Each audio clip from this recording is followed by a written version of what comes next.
Last class में last video में आपने देखा था 11.1 हम लोगों ने करी थी और 11.1 में हम लोगों ने बेसिक कंसेप्ट्स करे थे और उसके क्वेश्चन भी करे थे, तकरीबन 5 क्वेश्चन थे। आज जो हमारा अगला टॉपिक है यहाँ पर वो है, याद रखिएगा, स्ट्रेट लाइन इन स्पेस। इसके अंदर आपको दो तरह की इक्वेशंस के बारे में पढ़ना है, एक कार्टेशियन इक्वेशन और दूसरा पढ़ना है वेक्टर इक्वेशन। इस चैप्टर में मैंने आपको बताया था कि कुल मिला के 3 टॉपिक है। पहला तो है बेसिक जो हमने पीछे करा था, अगला है स्ट्रेट लाइन और उसके बाद आएगा प्लेन।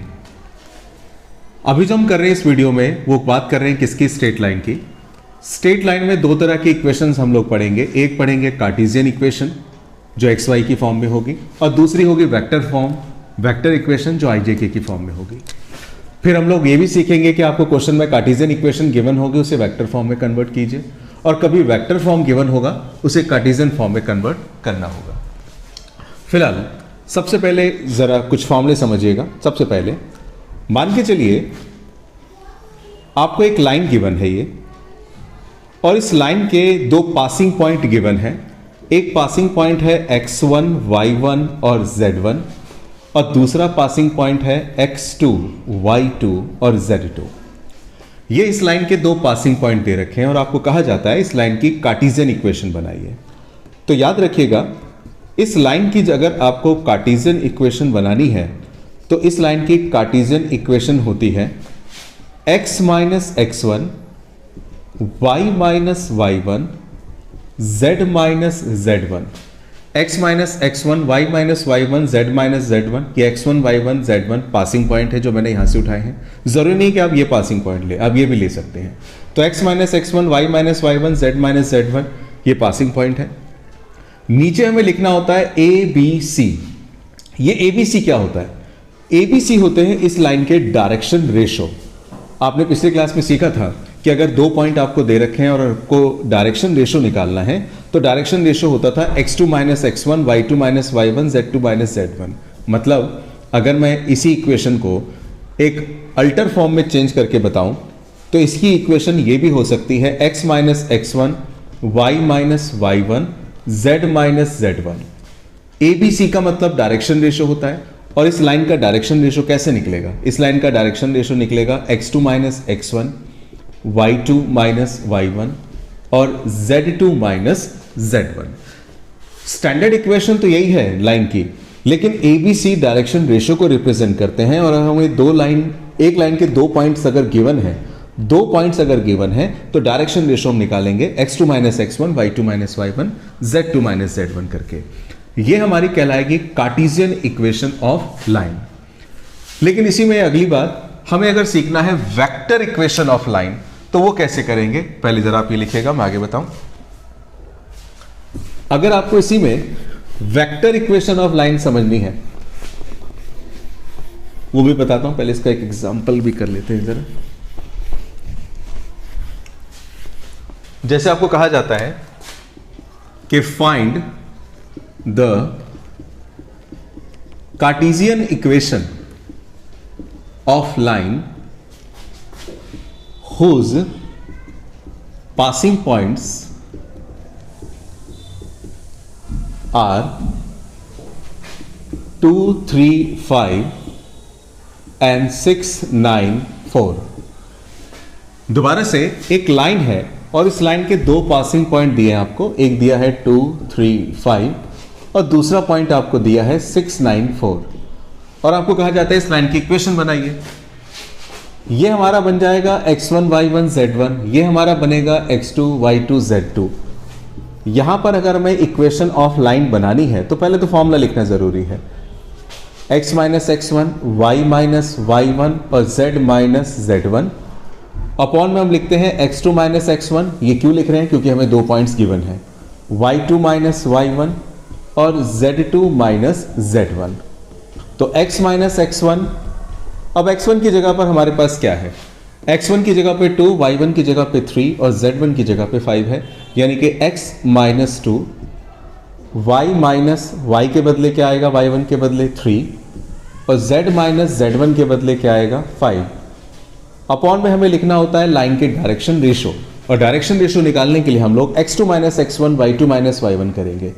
तो यहां पर x2 माइनस x1 यानी कि 6 में से आपका 2 जाएगा, y के लिए 9 में से 3 जाएगा, और यहां पे z के लिए 4 में से 5 जाएगा।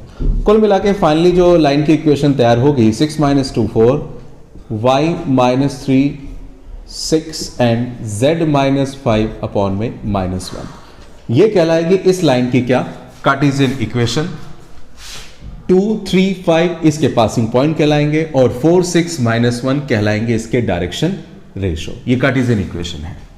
कार्टेशियन इक्वेशन के बाद जो अगला हिस्सा है उसका नाम है वेक्टर इक्वेशन ऑफ लाइन। अगर हमें किसी लाइन की वेक्टर इक्वेशन बनानी है तो कैसे बनाएंगे वो समझिएगा। इस बात को समझते हैं। बस मान के चलिए ये एक लाइन आपको दे रखी है, और इस लाइन का पासिंग पॉइंट जो है उसका पोजीशन वेक्टर है ए वेक्टर। पोजीशन वेक्टर का मतलब यहां पे जो पॉइंट रहा होगा, मान के चलिए 5 6 7, तो उसको जब हम 5i plus 6j plus 7k जब बना देते हैं, पिछली वीडियो में बता रखा है, जैसे कोई पॉइंट है 5 6 7, अगर उसके साथ मैं ij k लगा देता हूं, तो ij k लगाने के बाद ये जो तैयार हुआ 5i plus 6j plus 7k, ये कहलाएगा पोजीशन वेक्टर।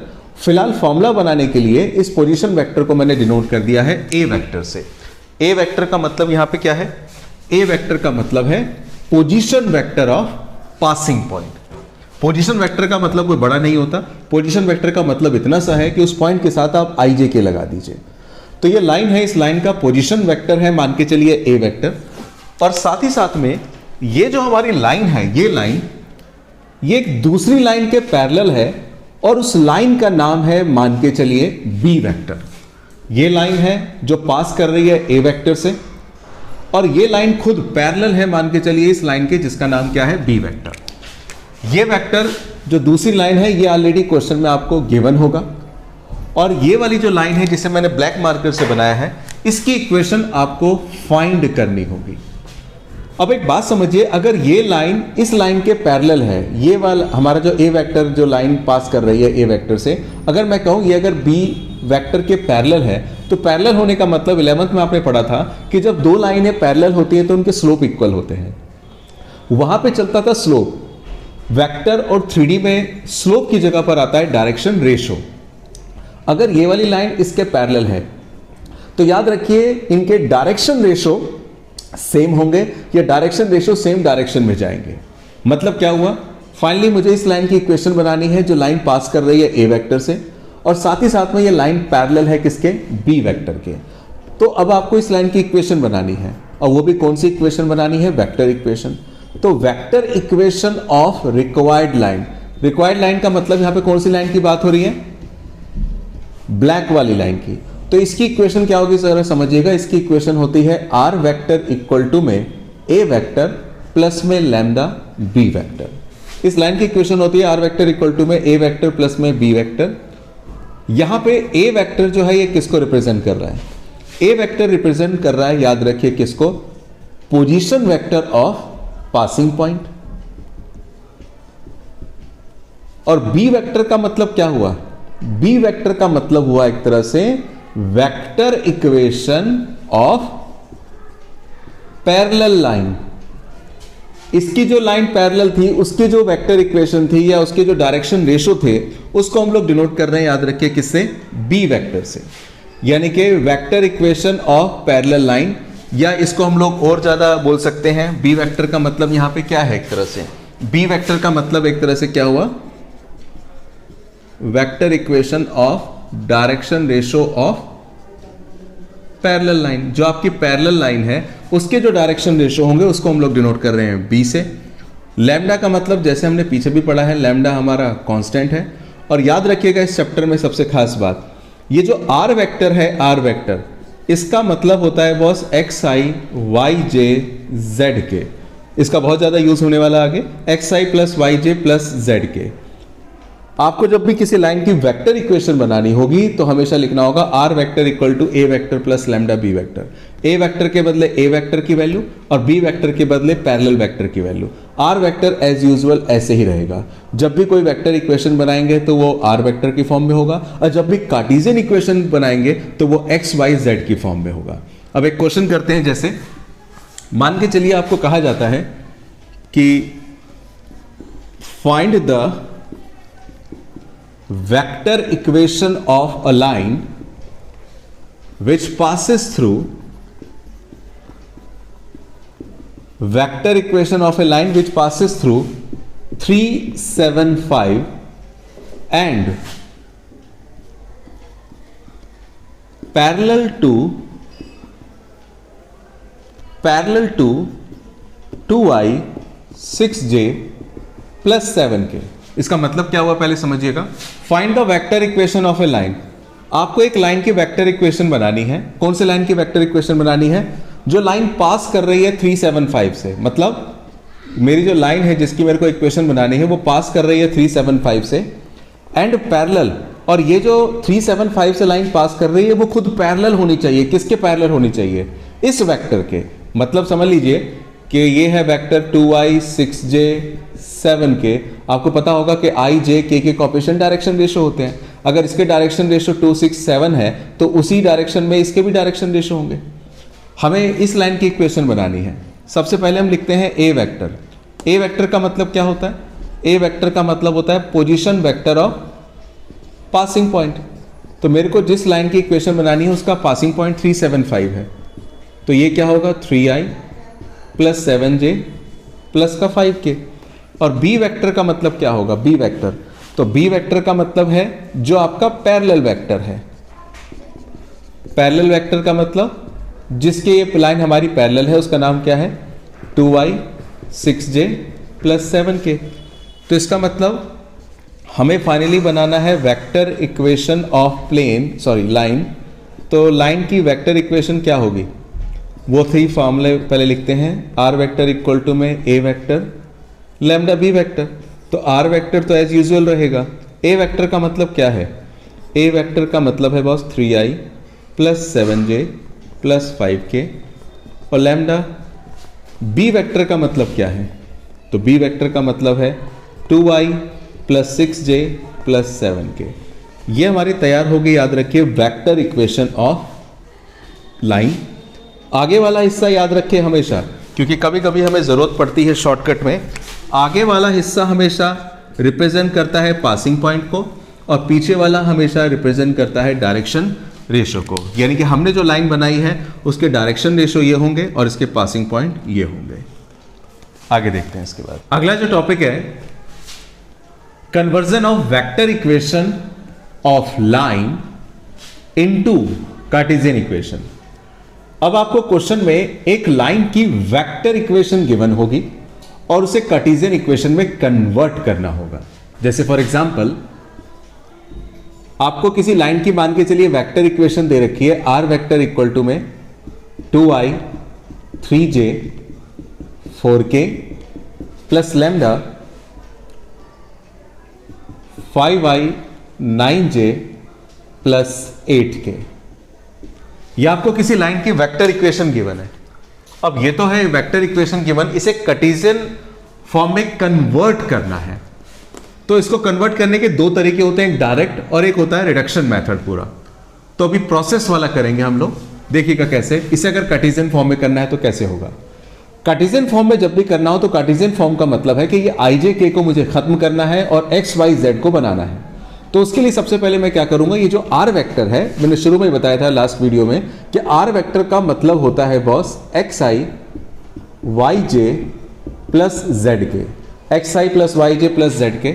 और यहां पे क्या लिखा हुआ है 2i 3j 4k। r vector को रिप्लेस कीजिए x y z से और राइट हैंड साइड में इसे थोड़ा सिंप्लीफाई कर लीजिए। 2i 3j 4k as usual, इसको लैम्डा से मल्टीप्लाई करूंगा तो 5 लैम्डा i 9 लैम्डा j और 8 लैम्डा k। इसके बाद हमें क्या करना है, यहाँ पे xi yj zk as usual रखना है। यहाँ पर अब आपको क्या करना है, जो आई जे के कॉफिशिएंट्स हैं, आई जे के वालों को एक साथ करना है। जैसे यहां पे 2i और यह है 5 लैम्डा i, तो मैं इसमें क्या करता हूं, अगर मैं इन दोनों में से i कॉमन ले लूं तो यहां पे 2 बचेगा, यहां से i कॉमन लूंगा तो 5 लैम्डा बचेगा और इसके साथ क्या आ जाएगा i। इसी तरह से इनकी बात करूं तो ये j है और ये भी j है। इनमें से अगर मैं j कॉमन लूं तो यहां पे 3 बचेगा और यहां से j कॉमन लूंगा तो 9 लैम्डा बचेगा। साथ में j भी लिखना जरूरी है, वो बताना तो पड़ेगा कॉमन क्या लिया है। और इसके बाद k वाला क्या है, एक 4k और ये है 8 लैम्डा k। तो अगर मैं k कॉमन लूंगा तो ये तो बचेगा यहाँ पे 4 और इसमें से k कॉमन लूंगा तो प्लस का 8 लैम्डा, साथ में आ जाएगा k। देखने वाली बात यह है कि इस तरफ भी i j k के कॉफिशिएंट है और इस तरफ भी i j k के कॉफिशिएंट है। अब इसके बाद समझिएगा क्या करना है, xi yj zk लिखने के बाद जैसे आप लोगों ने एक चैप्टर पढ़ा था 11th क्लास में कॉम्प्लेक्स नंबर, हम लोग वहां पर क्या करते थे, रियल पार्ट और इमेजिनरी पार्ट को इक्वेट करते थे। इक्वेट करके हम लोग वैल्यूज निकालते थे। तो यहां पे भी कुछ ऐसे करेंगे। यहां पे लिखते हैं हम लोग equating both sides. Equating both sides में करना क्या है, जो यहां पे i का कॉफिशिएंट है क्या है x, और यहां पे i का कॉफिशिएंट क्या है 2 + 5 लैम्डा, यानी कि ये वाला i का कॉफिशिएंट इस वाले i के कॉफिशिएंट के इक्वल होगा। सिमिलरली j का कॉफिशिएंट क्या है y, और यहां पे j का कॉफिशिएंट है 3 + 9 लैम्डा। यहां पे k का कॉफिशिएंट क्या है j, और यहां पे k का कॉफिशिएंट क्या है 4 + 8 लैम्डा। यहां पर हमें क्या करना है, तीनों कंडीशंस में लैम्डा की वैल्यू निकाल लेनी है। यहां पे लैम्डा की वैल्यू निकालूंगा तो x प्लस का 2 माइनस का 2 5 डिवाइड में जाएगा, लैम्डा की वैल्यू आ जाएगी x - 2/5। यहां पर 3 इधर आएगा, 9 डिवाइड में जाएगा, ये लैम्डा की वैल्यू हो जाएगी। और यहां पर z - 4 8 डिवाइड में जाएगा, ये लैम्डा की वैल्यू आ जाएगी। अब देखने वाली बात यह है बॉस कि ये भी पूरा का पूरा पार्ट लैम्डा के इक्वल है, ये भी पूरा का पूरा पार्ट लैम्डा के इक्वल है, ये भी पूरा का पूरा लैम्डा के इक्वल है। तो इसे फर्स्ट, इसे सेकंड और इसे थर्ड नाम देते हुए मैं लिखूंगा from first, second and third. जब ये पार्ट भी लैम्डा के इक्वल है, ये पार्ट भी लैम्डा के इक्वल है और ये पार्ट भी लैम्डा के इक्वल है, तो इसका मतलब ये तीनों ही आपस में इक्वल होंगे। मतलब x - 2/5 ये इक्वल होगा किसके, y - 3/9 के, और ये इक्वल होगा किसके, z - 4/8 के। ये हमारी बन जाएगी लाइन की कार्टेशियन इक्वेशन।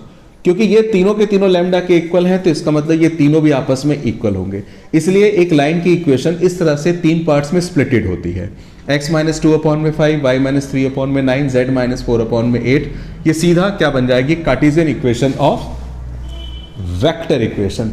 वेक्टर इक्वेशन की कार्टेशियन इक्वेशन आई। लेकिन ये हमने एक प्रोसेस करके निकाला है। इसे हम चाहें तो डायरेक्ट भी निकाल सकते हैं। डायरेक्ट कैसे, जैसे आपकी वेक्टर इक्वेशन है क्या, 2i + 3j + 4k और प्लस में है आपके पास लैम्डा 5i 9j और 8k। मैंने आपको लास्ट वीडियो में बताया था कि जब भी लाइन की इक्वेशन होती है तो लाइन की इक्वेशन में ये हमेशा पासिंग पॉइंट को रिप्रेजेंट करता है और ये हमेशा याद रखिए डायरेक्शन रेशो को रिप्रेजेंट करता है। तो जो काम हमने ये लंबा सा किया है इसको हम एक लाइन में भी कर सकते हैं शॉर्टकट में। इक्वेशन ऑफ लाइन अगर यहां पे पूछी जाए तो फॉर्मूला क्या था, x - x1, y - y1 और z - z1, और अपॉन में क्या थे, डायरेक्शन रेशो ABC। तो खुद ही देखिए पासिंग पॉइंट क्या है। आपने जब ये पासिंग पॉइंट अगर मैं पूछता हूं तो पासिंग पॉइंट ये होंगे 2, 3 और 4। तो यहां पे लिख दूंगा x - 2, y - 3 और z - 4, और नीचे होते हैं डायरेक्शन रेशो। डायरेक्शन रेशो तो ये होता है i, j और k का कॉफिशिएंट।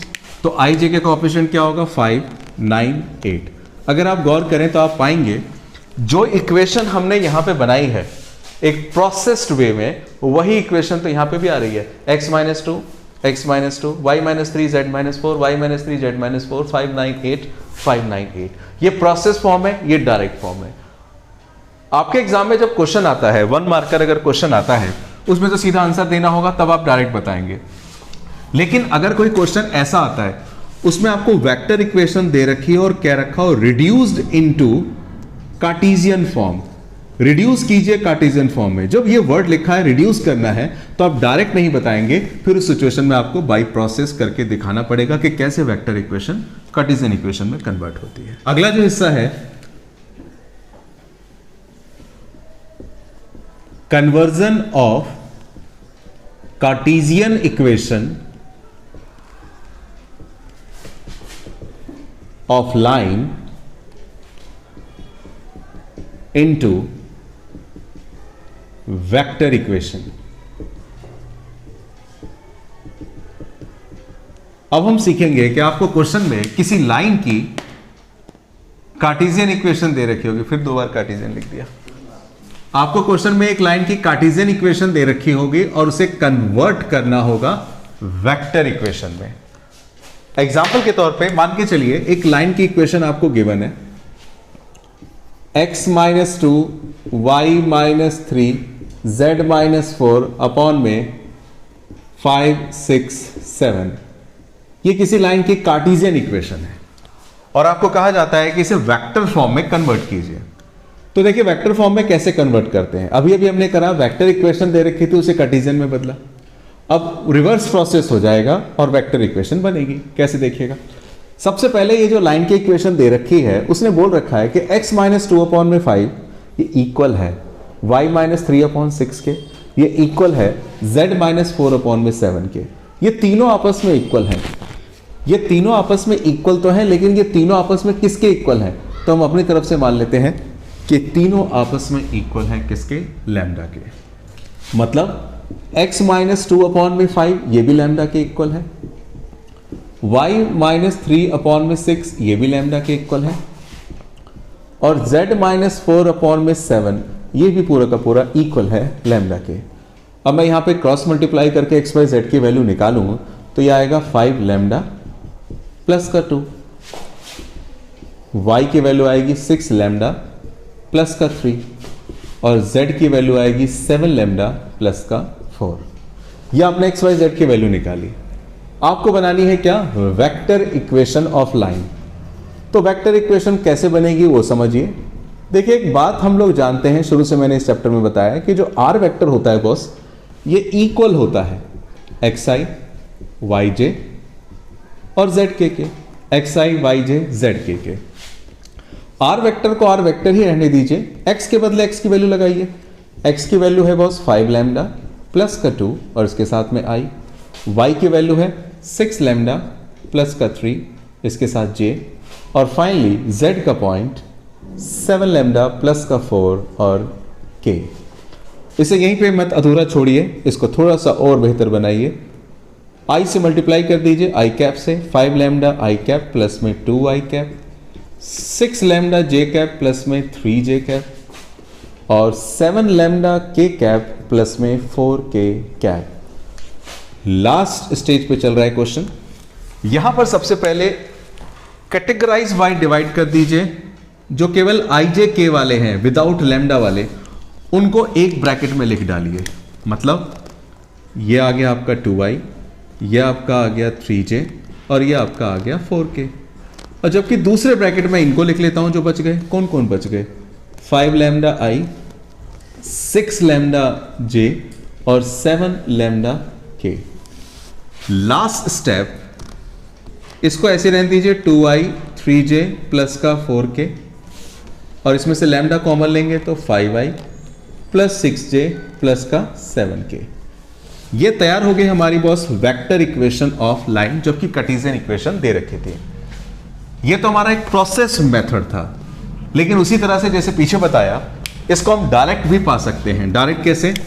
सबसे पहले कार्टेशियन इक्वेशन लिख दीजिए लाइन की, x माइनस 2 अपॉन में 5, y माइनस 3 अपॉन में 6 और z माइनस 4 अपॉन में 7। एक बात समझिए, अगर ये लाइन की इक्वेशन है तो अगर मैं आपसे पूछूं इसमें डायरेक्शन रेशो क्या होंगे, तो ये जो नीचे वाले नंबर है डायरेक्शन रेशो होंगे, दैट इज 5 6 और 7। और मैं अगर लाइन के पासिंग पॉइंट आपसे पूछूं तो पासिंग पॉइंट क्या होंगे? 2 3 और 4 पासिंग पॉइंट होंगे 2 3 4। अगर मेरे को वेक्टर इक्वेशन बनानी है तो आपको याद होना चाहिए लाइन की वेक्टर इक्वेशन क्या होती थी, वो होती थी आर वेक्टर इक्वल टू में ए वेक्टर प्लस में लैम्डा बी वेक्टर। यहां पे ए वेक्टर का क्या मतलब होता था, ए वेक्टर का मतलब होता था position vector of passing point. Passing point आपको दे रखे हैं 2 3 4, यानी कि 2i 3j प्लस का 4k। और बी वेक्टर का मतलब होता था, यहां पर हम वेक्टर फॉर्म बनाते थे डायरेक्शन रेशो के लिए, तो इसकी वेक्टर इक्वेशन क्या बनेगी 5i 6j प्लस का 7k। तो इसका मतलब वेक्टर इक्वेशन ए वेक्टर के बदले में रिप्लेस कर दूंगा ए वेक्टर की वैल्यू से 2i 3j प्लस 4k, और बी वेक्टर के बदले रिप्लेस कर दूंगा बी वेक्टर की value 5i 6j plus 7k। तो देखिएगा इक्वेशन वही आई है जो सामने है, 2 3j 2 3 4 5 6 7 5 6 7, और यहाँ पे बीच में क्या रहेगा जो छूट गया मेरे से, लैम्डा। तो ये भी वेक्टर इक्वेशन है, ये भी वेक्टर इक्वेशन है, ये प्रोसेस मेथड है, ये डायरेक्ट मेथड है। तो छोटा क्वेश्चन आता है 1 मार्कर तो आप डायरेक्ट निकाल सकते हैं, अगर 2 मार्क्स का क्वेश्चन आता है तो आप प्रोसेस करके निकालेंगे। ये है।